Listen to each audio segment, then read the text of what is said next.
Okay, so in our opportunities here today, we're going to be talking about how to create an opportunity, how to set up our DocuSign, as well as how to submit documents. We'll also be showing you a few other useful tools and tips. And before we actually get started jumping into our KW command, I would like to send you guys a document here that should help you with all of the things that we are covering here today, as well as some more information. We'll also be sure to add this document to the YouTube page as well. So if you ever lose this document, just feel free to find this recording on our YouTube, and we should have that document here for you. So as we move over to our KW command here, we're first going to want to make sure that we have our systems set up. And we do that by going to our name on the top right-hand corner here. Go ahead and give that a click and make your way down to settings here. Once we are inside of our settings, we should see our applications. And within our applications, you should see a DocuSign section here. Now, if we scroll down, typically these are outside programs that we already have that we want to connect with KW command. However, your DocuSign section, and it should be underneath your, I believe it's going to be your productivity. You should have your DocuSign right here. It may also be underneath digital signatures and transactions, but I don't see that section here. And your DocuSign is going to be the one section in here that's going to be a little bit different than the rest. This is how we actually initiate our free KW DocuSign account. So, instead of going to, say, DocuSign.com, we will go ahead and make our way to this section here in our settings and start our registration through DocuSign right here. So what kind of happens is typically we see individuals go to the docusign.com, and that would essentially create a personal DocuSign for you that will not be able to be connected with KW command. So that's one of the typical issues that we come across here. So just make sure you make your way to your command where you connect your DocuSign. Typically, I'm going to disconnect mine right here so we can kind of see what that registration process looks like. So we'll go ahead, disconnected, perfect.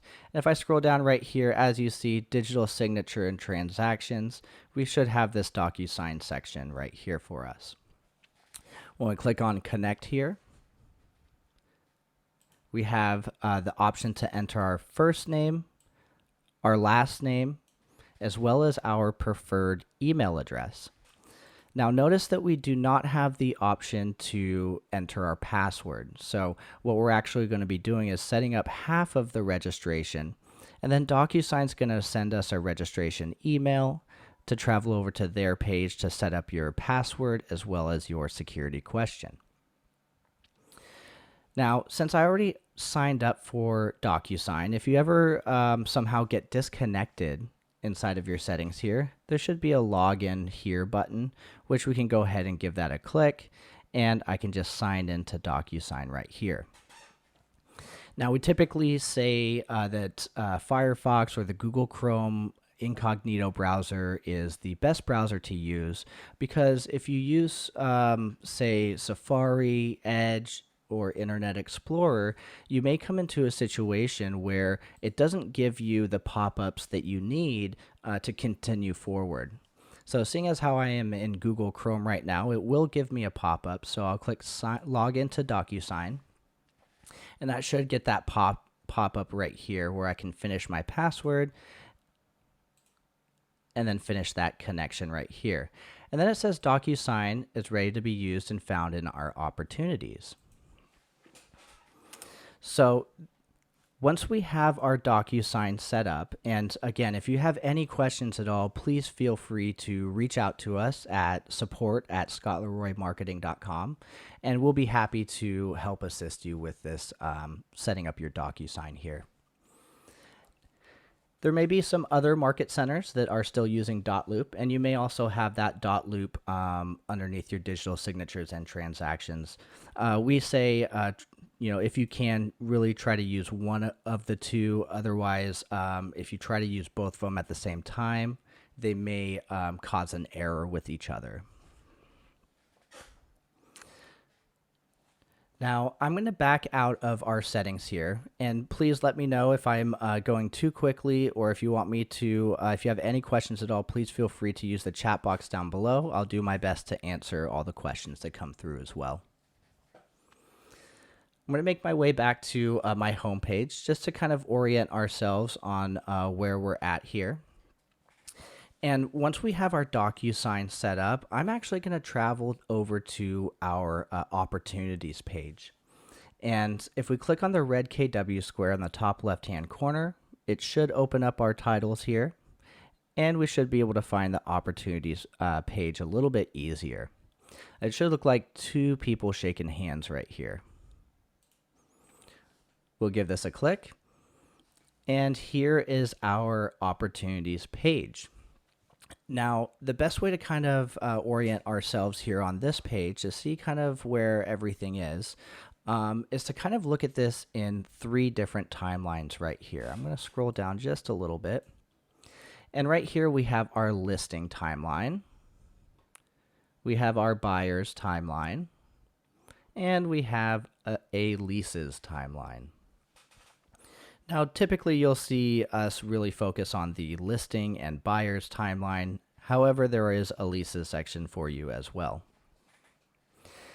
Now, the way that the transactional process is from start to finish would be from cultivate, appointment, active, under contract, and closed. The best way to think of an opportunity is think of it as a transaction. Opportunity, transaction, opportunity, transaction.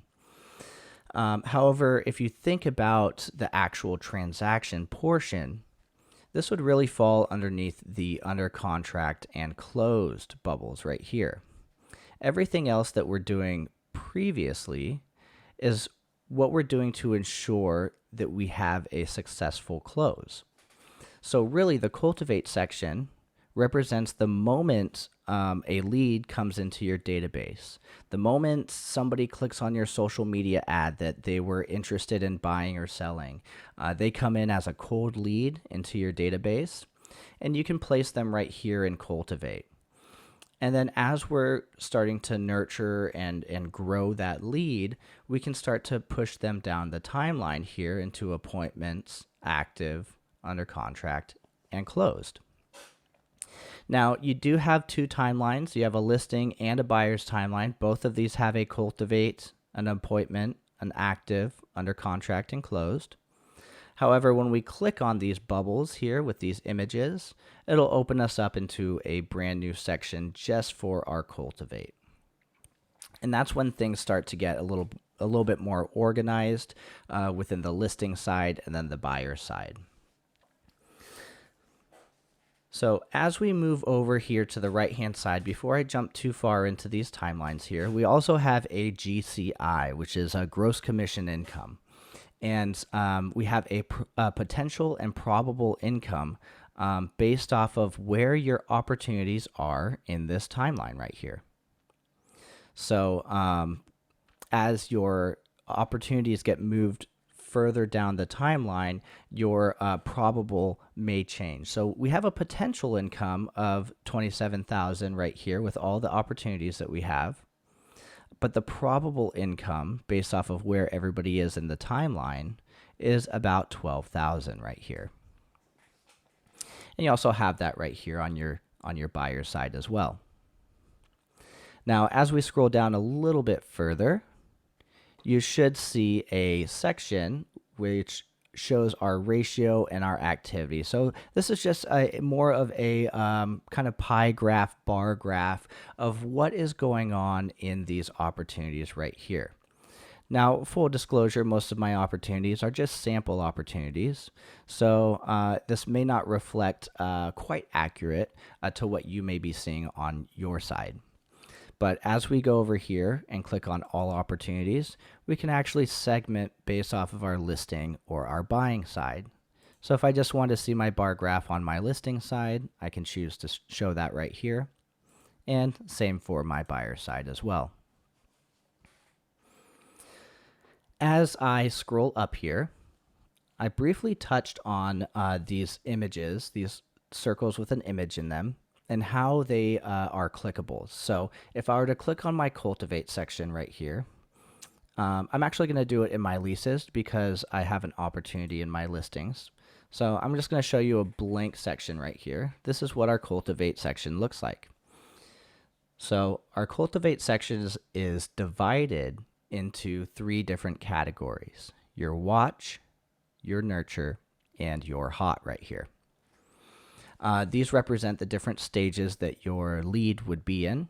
Watch would be as if they clicked your social media ad, you gathered their information, and you have not quite reached out just yet. So you're kind of watching that lead. Nurture would be when you're starting to build a relationship with that client, and hot would be ready when they're ready to do business with you. So this is how that timeline would go, and we would just drag that opportunity card from one section to the next section. And when we're done right here, when we're ready to start making appointments for that client, we'll just drag it over to the appointment section. We'll give this a click right here. And as you see, we have scheduling, scheduled, and kept. Once your clients move through these timelines, we'll move over to active right here. And these are going to be a little bit different on your buying and your listing side. So right here you have showing an application submitted. This would, again, more reflect that tenant side. But if I were to go back to, say, our active on our listing side right here, so it does say right below the image that I have about 6 opportunities. So just keep in mind that we are going to see a few opportunities in here. But you see right here on our listing side, we have staging, showing, and negotiations. And on the buyer side of active right here, we have searching, showing, and negotiations. So just keep in mind that these timelines are reflective for each side of the transaction. Now, when we go and we create an opportunity, there's a couple options that we have to create an opportunity. You can create a personal opportunity. If you belong to a team, you can create a team opportunity. And if you're a solo agent, you only have one option, which is just creating an opportunity on your profile.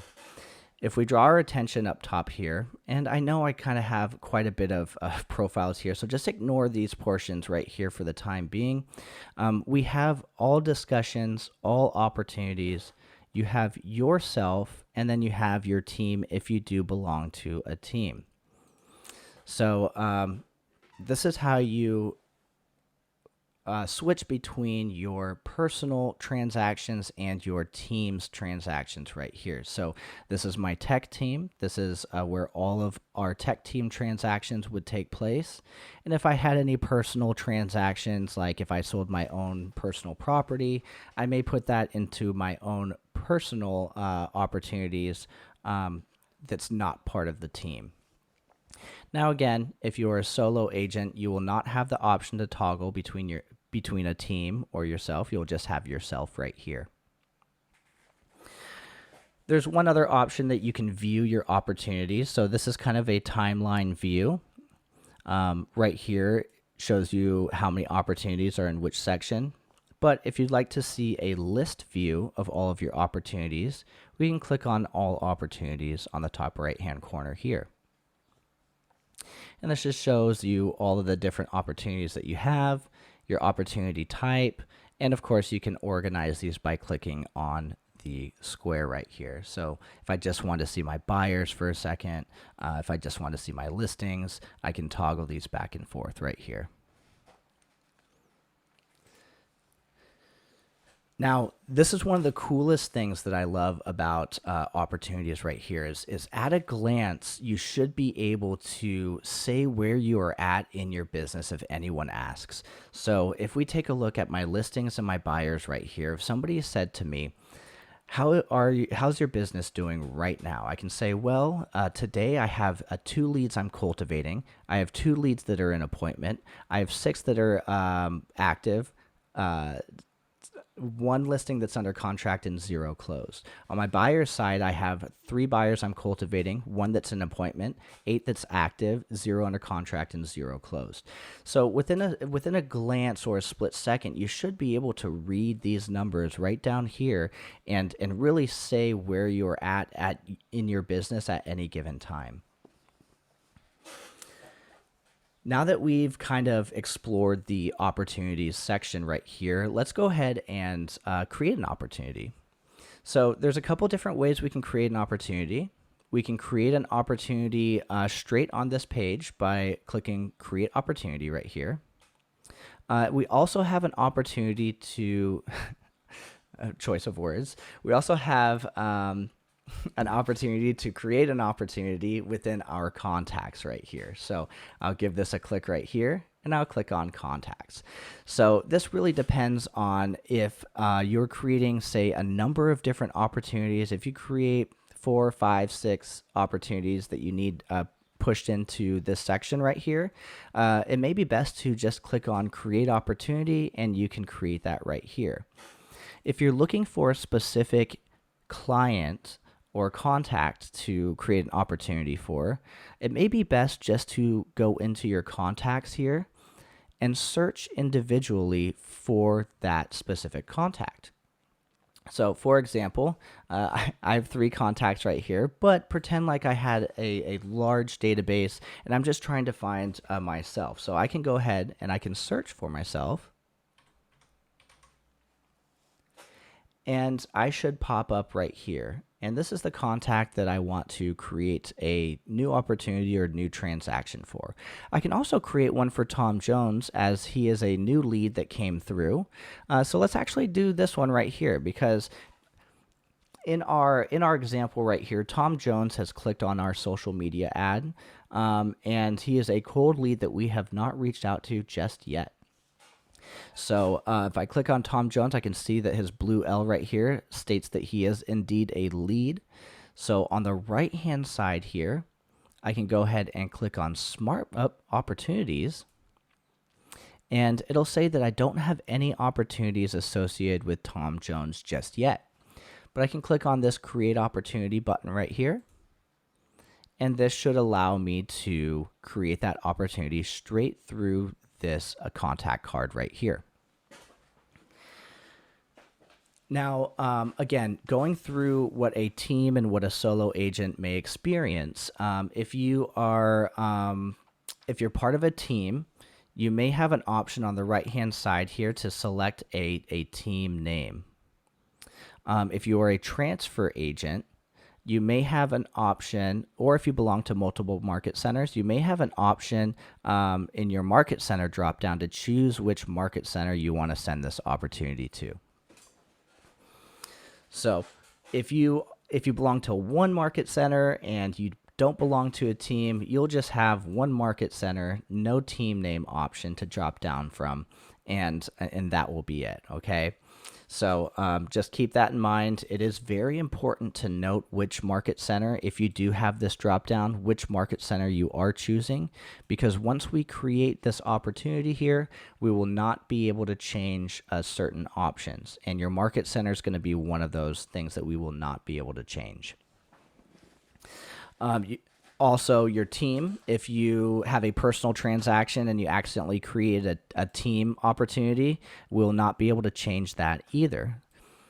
And then one last thing that we may not be able to change once your opportunity is created is going to be your opportunity type, your listing or your buyer. Once you create your opportunity, you will not be able to move it between the two different timelines. So think of them as two individual timelines that do not speak to each other. If you accidentally create a buyer opportunity on the listing timeline, you may have to unfortunately archive it and start again. Okay, let's go ahead and create. So right here we have opportunity type. Is this a listing or a buyer that we're working with here? So as Tom Jones is a lead, chances are he clicked on something, some kind of marketing promotion that at least gave me a hint of what he was looking for. So let's just, for the example, say that that he clicked on a buyer lead. So right here, it should auto-populate with the client's name and buyer right here. So we'll just type in Tom. As you see, Tom Jones comes up right here. And your opportunity name should populate with Tom Jones buyer. Now, if you joined us in our contacts class, you know we mentioned that it's important to keep your contacts separate, like your husband and wife, things like that, because we can always pair them together if we so choose. And this is one of the opportunities that gives us the ability to pair another individual with this opportunity right here. So a great example that I like to give is, say, maybe me and my wife might purchase a home next year, but maybe 3 or 4 years down the line, me and my best friend, my business partner, may invest in a commercial property that has nothing to do with my wife at all. Right here gives us the opportunity to switch between co-buyer. Is this time going to be the house that I purchased with my wife, or is this going to be the commercial location that I'm going to invest with my business partner? So right here, I can choose my wife or my business partner right here. Now, if this is a buyer, this is perfectly fine to leave your opportunity name as Tom Jones Buyer, as we are going to be searching for properties for your buyer to potentially be interested in making an offer on. We might not know that location just yet, so this is perfectly fine to leave it as Tom Jones Buyer. Now, if we are working with a listing, we click on listing right here. We may want to change this to the address because your principal reviewing brokers will review your documents based off of addresses. So if you just leave this with your client's name, it may take a little bit longer to get those documents submitted and pushed through. So I typically like to change Tom Jones listing with 123 Main Street or whatever that address for the listing is, since we know that that's going to be the property that they're interested in selling. And again, for the buyer, we will have the option to change this to the address once we find that location for them. So no worries there. We can always change this in the future. Now, we also have custom tags here, and very much like your contacts, you have the opportunity to tag your opportunities or your transactions out, much like you would any other organizational way, right? So if you like to tag based off of past clients, first-time home buyers, if you like to tag by geolocation, anything that you want for your opportunities, price range, anything that you want, you can go ahead and tag your opportunities out. If you click on this drop down right here and you do not see any tags, just go ahead and type out the tag that you want to show. Like I'll type tag right here, and then we can create each tag that we want to be applied to this opportunity that we're creating. Okay, so just keep that in mind. You'll just type your different tags out and then click on it or hit enter, and you should be fine. Next, down below here, one thing to keep in mind, there's going to be certain options on this create an opportunity form that are required. It will have a red asterisk next to some of these options here, but some of these options may not as well. So custom tags is optional. Estimated close date and time frame is optional for the time being, as well as budget. But also keep in mind when we fill out our commissions reports, we are going to still need to fill in these 3 sections right here. Our last 3 options right down below are going to be our commission rate. So go ahead and enter your commission percentage right here. And then last but not least, we have the opportunity to change whether we want to move this opportunity further down the pipeline. Say if we're already halfway through this transaction, maybe we don't want it to be placed in our Cultivate. Maybe we're actually setting appointments and we're in appointments scheduled. So we're a little bit further down the timeline. We can go ahead and just automatically place this right here. So they're in their appropriate spot. One thing to keep in mind when we are talking about opportunity phases and stages is we can only move it all the way up to the point where it's in active negotiations. Because once it's under contract, then it acts as if it's a locked-in deal, and we won't really be able to move it past the active negotiations because those 2 sections in the timeline, the under contract and closed, are going to be those final transactional processes. So we'll go ahead and move this. I'm actually going to put this in Cultivate Watch because we're going to treat this like this is a brand new lead that came through via social media.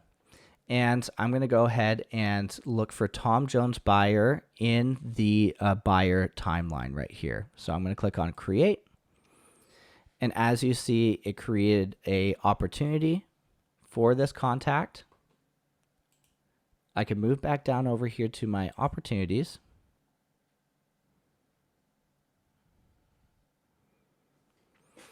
Now, we're going to go to our buyer section right here. And we should see that Tom Jones buyer right here.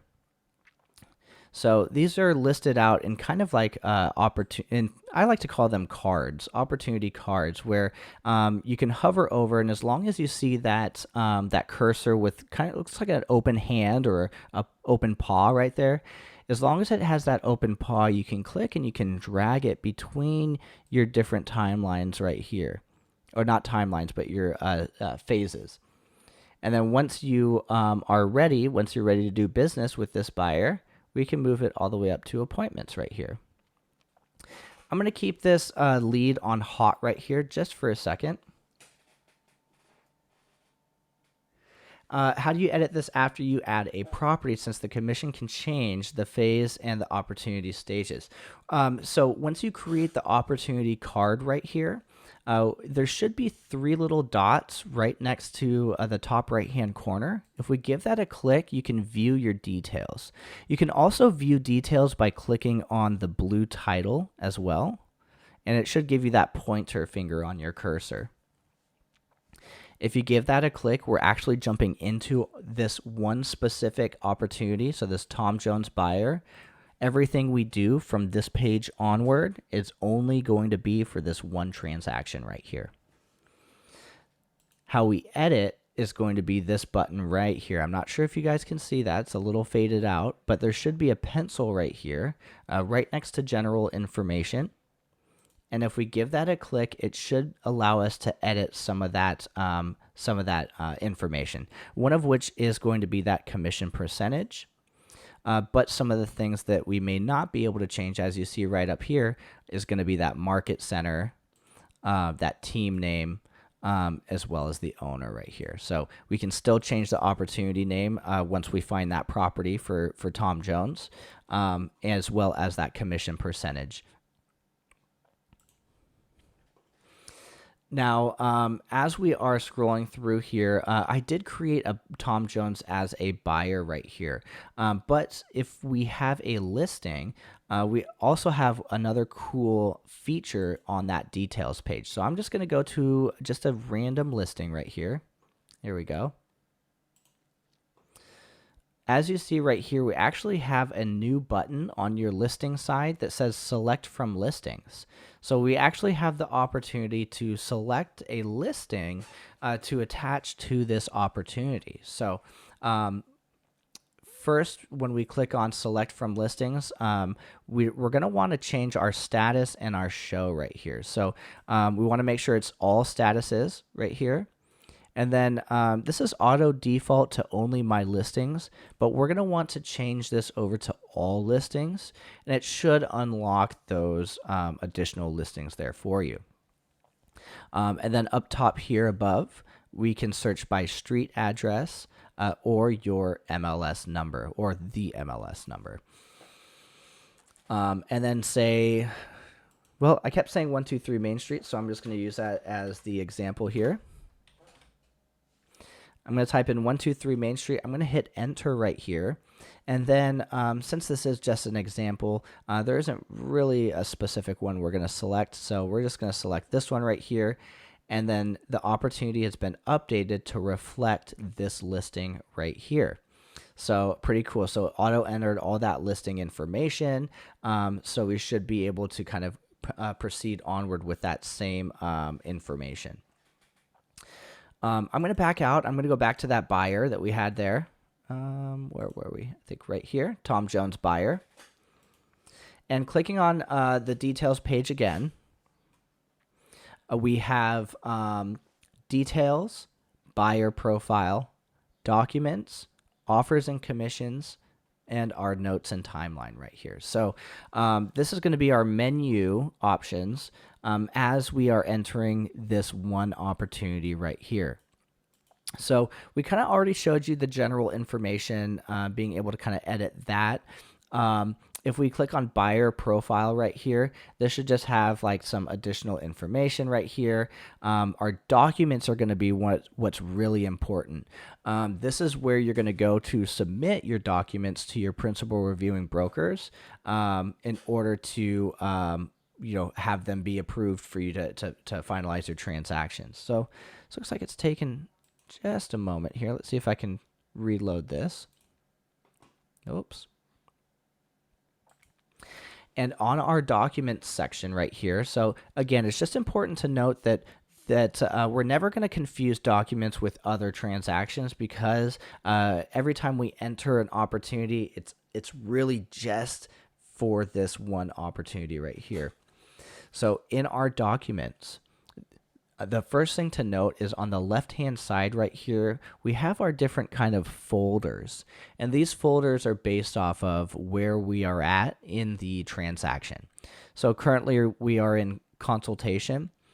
And at least on my side, there's no documents added for consultation on the buyer side.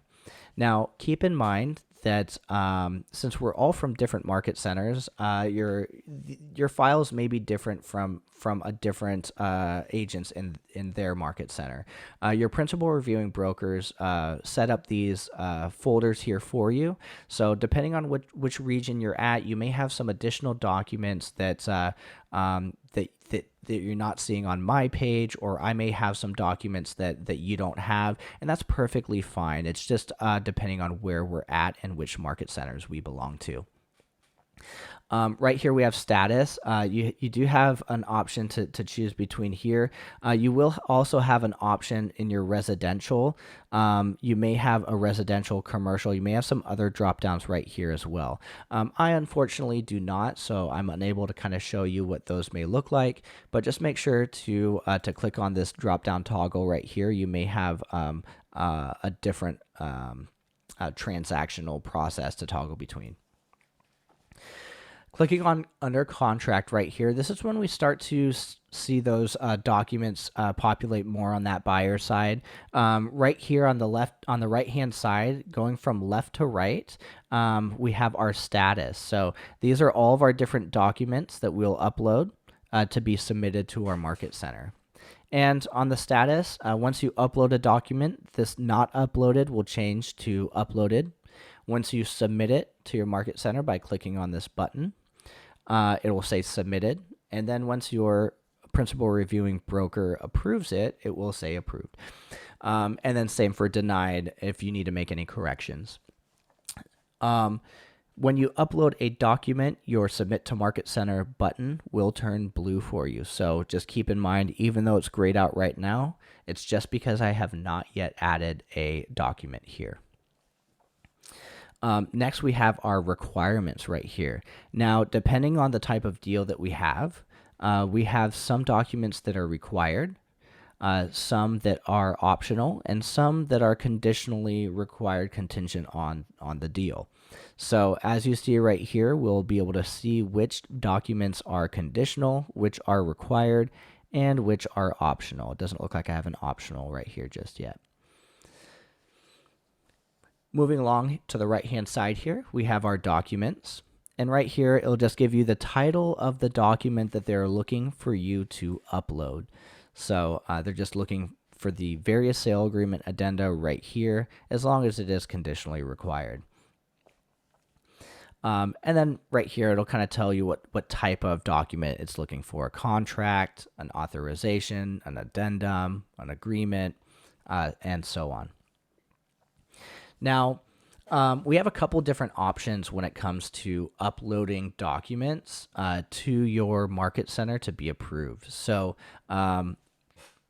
as we are on this screen right here, the first way that we can upload a document to our market center would just be to drag and drop from your computer. Or we can click on the old school browse button and we should see some documents that we can add. So I'll upload this document right here. And then as you see, the Submit to Market Center button has become available for me to select. That's going to be the first way. The second way is going to be uploading through your Docusign. And that's going to be the Start a Transaction button right here. Now, the only way that you see this Start a Transaction button is if you have successfully connected your Docusign within your settings right here, okay? If you do not see this Start a Transaction button, it could also say Go to Transaction. If you do not see this button right here, we'll just need to make sure that we're inside of our settings and that our Docusign is successfully connected. And again, if you need help with that, please feel free to reach out to us at support@scottleroymarketing.com, and we should be able to help you get squared away. If this is your very first time opening this Docusign room with this opportunity, so Tom Jones buyers, since you all saw me create this opportunity, I've yet to jump into that transaction Docusign room. So once we click on Start a Transaction right here, it should open up a new tab for us right here, where it'll ask us to again sign in using that login that we used within our settings. And it should open us up into a Docusign room. And again, what's cool about this is this one Docusign room is just for that one individual opportunity. So every type of documents that we add here to send out to get signatures will just be for this one opportunity right here. So for example, I can click Add right here. I'll add a document from my computer. Let's see. I'll add a document right here. And as we are moving onward, since this is a PNG, I'm not quite sure if it's going to allow me to add that to my drop down here. But just for the time being, pretend like it is a PDF for me. We also have the option, once you connect your Docusign, click Start a Transaction, it'll turn to Go to Transaction with this little link right here. And then now we have another drop down, which gives us the option to choose if we want to upload documents from Docusign or from our computer. So we saw the computer previously where it's just your drag and drop files. But now if we go over to Docusign, we can actually click and click on these drop downs and add those Docusign transactions. Let me see if I can find an actual PDF for us. I'll click Add on the top right hand corner again. And let's go ahead and click Docusign Forms. And here, depending on which market centers you're a part of, you may have forms right here for you. So I'm going to add selected right here. And this was just a random form. Now, I'm hoping that I can go back here to my Docusign and see if this will give me this drop down. Let me refresh here. But chances are, since I have not filled out that form, they may still be a little strict on that. So I may actually have to fill this out, send it out to our clients, and then once it comes back signed, then you should be able to drop that in. We do have a Docusign class, a Docusign 101 and 201. So I'm going to postpone continuing further on this Docusign portion, and I'm going to really stress to go to that class if you have not. It's really, really helpful. But jumping back over here, we do have a few other options, and that's going to be our offers and commissions. And once we go to our offers and commissions right here, we have the ability to add a number of different offers. Now, I'm going to go back to the listing side just because it makes a little bit more sense to kind of see some offers in play on the listing side. So I'm just in a random opportunity. I'm going to go to offers and commissions. And this is what a typical offer may look like as you are adding these offers in. So if I click add new offer right here, it'll first say initial offer, but you may want to change this up with maybe say, the buyers who are making the offer. So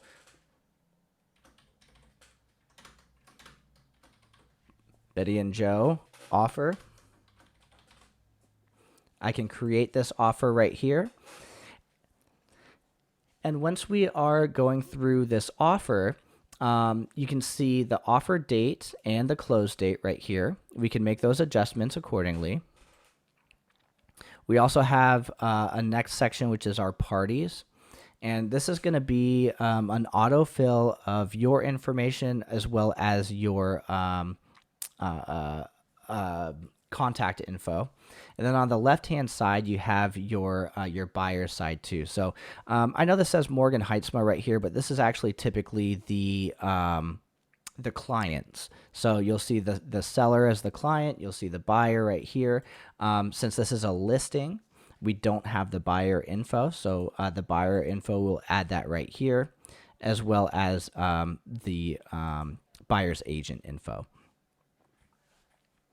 There's going to be certain information that we will need to add with those red asterisks. So one of which is going to be the buyer's agent info. So I'm just going to write test right here. I'm going to write Bob up here.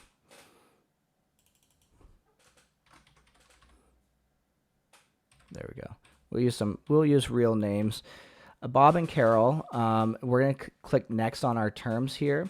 And this is going to be that offer. How much is cashed? How much is financed? And what is that price for that offer there? So I'm just going to add some random numbers here. There we go. As we scroll down, you'll see we also have a percentage and earnest amount. So the earnest amount is the amount of good faith that your clients will push forward or will put down to make sure that the transaction goes smoothly. You also have an option fee too. So if there's any other like kind of contingencies on that offer, you have that as well. There's a termination offer. So buyer gives notice of termination within 12 days after contract. Seller will contribute blank to residential service cost contract, and seller will contribute blank to settlement costs. So you can make those adjustments there also.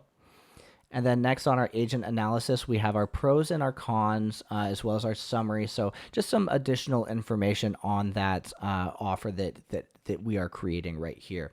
So seller loved the house, but wasn't quite, was kind of concerned about the roof or, anything kind of, regarding that offer information. Now, I had a previous offer that I created a sample on right here. And when you create a number of different offers here, it gives you the ability to kind of sit down with your client and really kind of go through all these different offers that are available, or at least kind of filter out and select which offers may be the best for your client. As we are making all these offers out right here, we do have a few additional options. So we can just straight out reject an offer. We can accept the offer, but we also have 3 dots right here where it gives us some additional options as well. So we can add a negotiation. So maybe you might want to negotiate a little bit, may want to edit the offer. You can send the offer out, or we can remove the offer just entirely. So the send offer is pretty cool too, because if you click send offer, you can actually send this offer to an individual or your client even. And if we click on this eyeball right here, it should show this nice kind of email that you can send again to your client. So great news, there's an offer on your listing, and it shows them the information on that offer. So you can start sending offers this way to your listings and have them be able to kind of have that a little bit more robust look and feel of their offers coming in. Now I'm going to back out of this right here. I'm just going to go ahead and accept an offer right here. I'm going to use the Bob and Carol offer that we just created. I'm going to go ahead and accept this. This looks like a great offer for us. And as we click on accept offer, our buttons kind of get changed to change response and manage commission.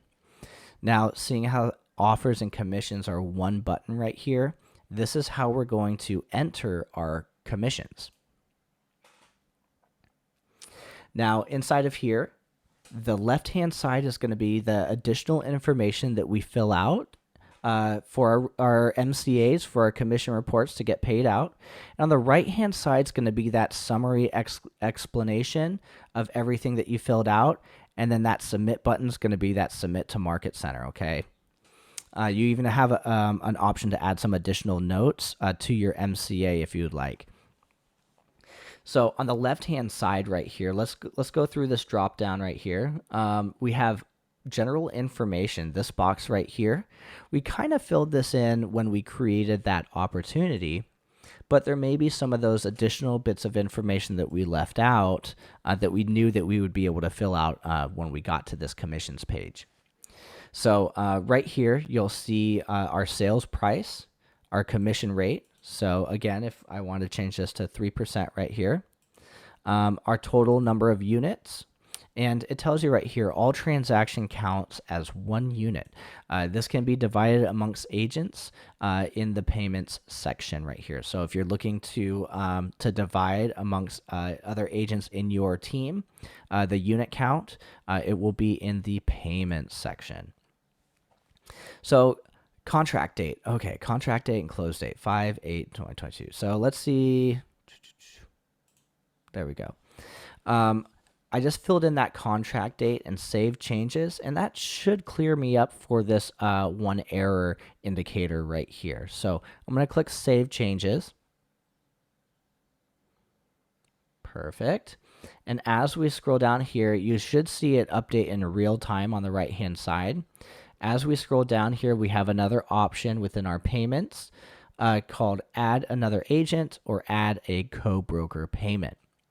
So if we click Add Another Agent right here, we're able to kind of search through our team to find another agent that we want to add to get a portion of this commission. So right here, how many units does this agent get from the 1 unit count? Maybe we're splitting the units, so maybe it's a 0.5 right here. And then I can click Calculate Commission, and it'll automatically pull that info over here for me. Now, since I created this opportunity under my personal opportunities, I don't have the option to select anybody on my team. So I would have needed to create a team opportunity first in order to kind of see that drop down to split my units with my team. Right down below here, you can add additional payments to like your Bold Scholarship, KW Cares, KW Kids Can. You have these options to donate right here, and then down below you have extra payment options as well. So these are going to be in terms of your your referrals, your bonuses, anything that you say don't quite have a place for, right? Concessions, you have the option to create additional extra payments. So say if I scroll down here and I have an outside referral, I can click on that outside referral. Say they take 0.5%. Sure, it's just 27. Let's do 1%. 1% ID type right here. So since this is an outside referral, you will need a source of information in order to send that payment onwards. So their tax ID, broker name, agent name, address, and then we can add that right here. And your MCAs, your office should be able to kind of send that off on their end. Since I don't have another individual agent, I don't know if I'm going to be able to save my changes. So I'm going to click cancel right here. And then we have our add a co-broker payment. So again, this is very much what you just saw, that outside referral, only we didn't have to scroll all the way down and add those extra payments. So the outside referral was a great example of that co-broker payment. But say if you have something else like a concession, you have these other additional options here as well. Now I'm going to click cancel out of here. And we do have a pop-up right here, and I know it's a lot of writing, but really what it says is if you want to set up recurring payments for things like KW Cares or Bold Scholarship, you can click on this link right here on the bottom right of this blue square. I'm going to open it up in a new tab here. And it'll take you to your settings here, and it should give you an option to kind of set up a recurring payment based off of your transactions right here. So if you always put $10 in KW Cares, you can set up that dollar amount right here so you don't have to always type in $10 after every transaction. Now down here below, we also have our agent payment. So if I click on edit agent payment right here, this is again going to give you your company dollar, your royalties, your caps, all this information to let you know kind of where you're at, kind of to reach your goal here. So how close to you are you on your cap? What's your royalty split looking like right now? And so on. So at the very bottom, after these are all calculated out, it should give you a number down below, which states how much you should expect your commissions to be. So if I click Save Changes right here, on the right-hand side, that should still be that same number that we saw at the very bottom of our Add Our Agent payment. So as you see right there, it does reflect the same, so we know that we are, in fact, good to go.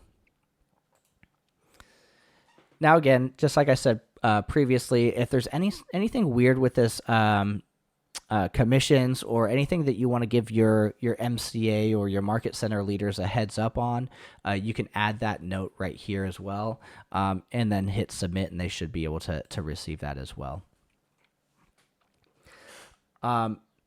Now, there's going to be one other thing that I want to show you guys before we take off here today, and this is going to be something that I find very valuable that I hope you do as well. And I'm going to back out of this opportunity, and I'm actually going to back out one more time so we can see our opportunity timelines right here.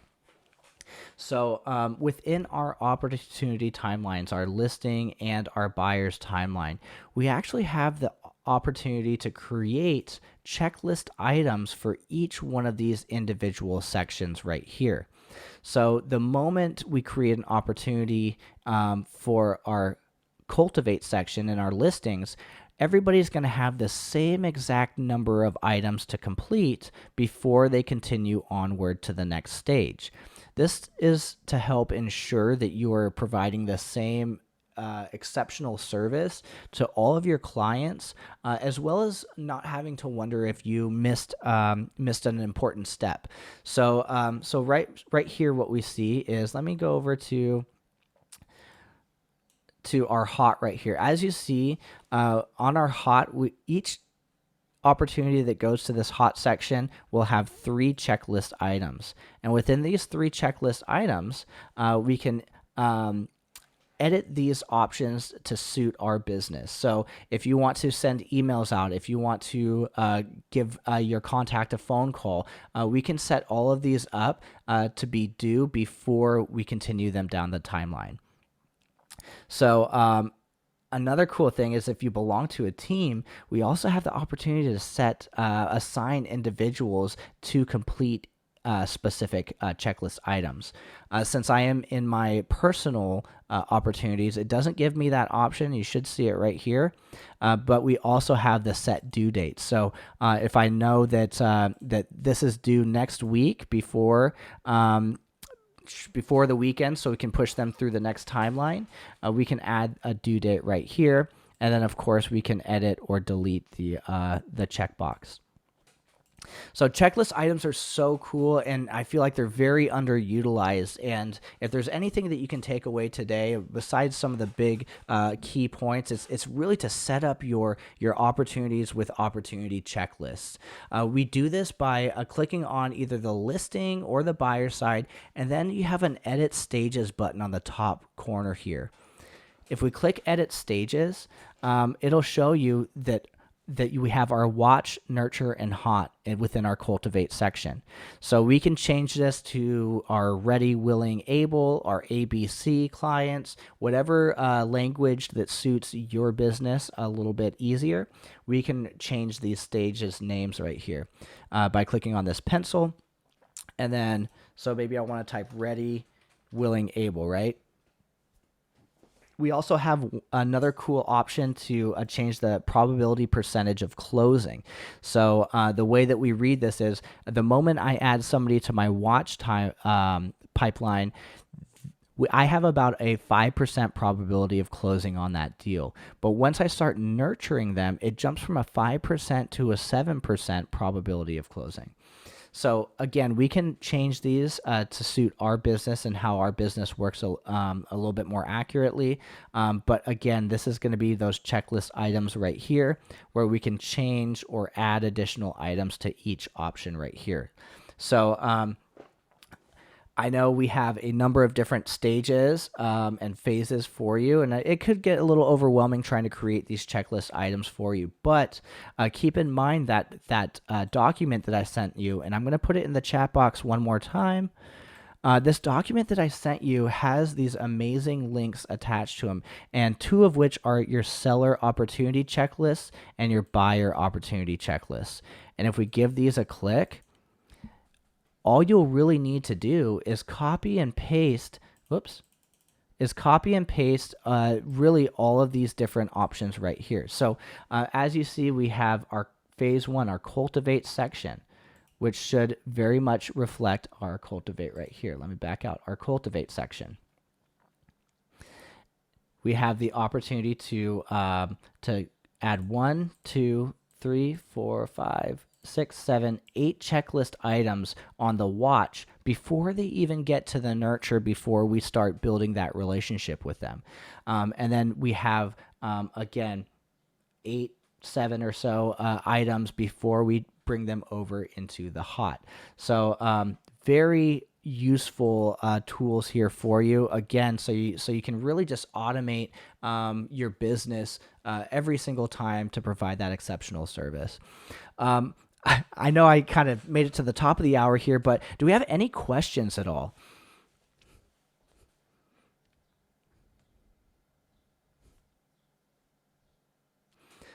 All right. If you have any questions at all, please feel free to put them in the chat. If you do not, thank you so much for spending the time with me here today. I hope you gained some value out of this. And also keep in mind that this recording is going to be up on YouTube as well as Scott Leroy website. Once it's done processing here later on. If you need any other help or support, please feel free to reach out to us at support@scottleroymarketing.com. And as always, make it a great day.